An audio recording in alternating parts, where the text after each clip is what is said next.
Hi, I'm Chris Wilson from Grinding Gear Games. Each week we make a video about an interesting Path of Exile character build that a player has sent to us. This is the 13th video in the series and features a level 65 Templar called Land of the Damned, who has been built using the Flame Totem skill. We added Flame Totem in the 0912J patch, which makes it the most recently added active skill in Path of Exile. The skill itself is very simple. It's basically a summonable totem that acts as a flamethrower. By itself, it's mostly useful as a support skill to add some extra fire damage to combat and to distract monsters, but this player has built a character that is capable of completing high-level content using this skill as the primary damage source. The skill gem in question is supported by reduced mana cost, greater multiple projectiles, and added lightning damage. The lightning damage is present to trigger the shocked state frequently due to the speed that Flame Totem fires. With the additional projectiles fired per cast, it really acts like a powerful flamethrower. The most important item for this build to acquire is the Searing Touch unique staff. This substantially increases spell damage, fire damage, burning damage, and the level of fire skills that are socketed into it, all of which make the totem more powerful. Because of that, it's important for the Flame Totem gem and its supports to be in this item to receive the additional levels.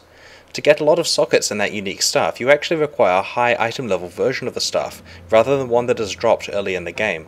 The Firestorm skill has also been socketed into this staff because it's used for backup fire damage occasionally and also benefits from the additional fire gem levels.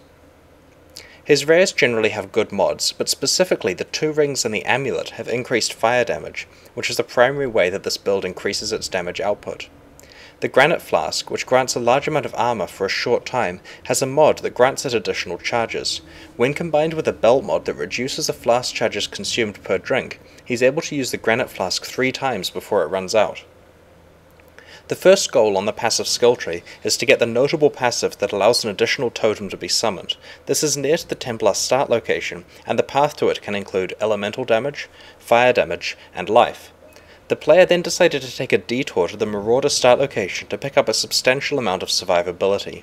He then went on a skill grimmage to the Witch portion of the tree to pick up fire damage, more fire damage, and life, before investing 9 passive points in the ability to curse monsters with 2 curses at once. This is an interesting decision, because he could have chosen to spend those 9 passive points on very easily available life and/or resistance nodes.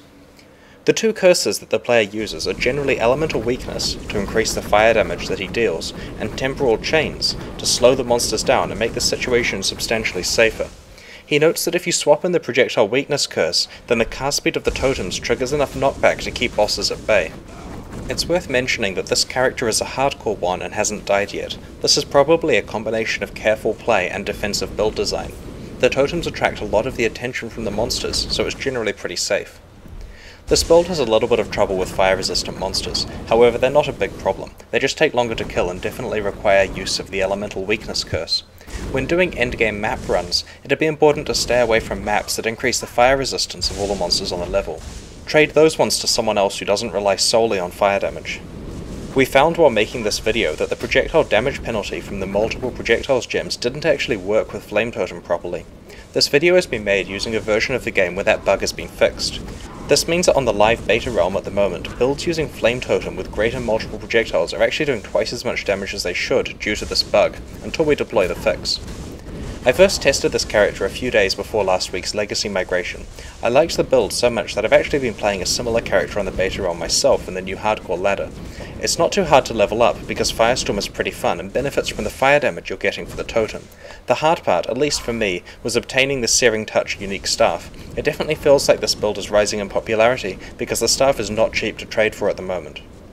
Path of Exile is currently in closed beta. We're expecting to enter open beta in late 2012, but if you'd like to play it before then, please buy a supporter pack from pathofexile.com. If you enjoyed this video, please subscribe to our YouTube channel. Thanks very much for watching and see you next week.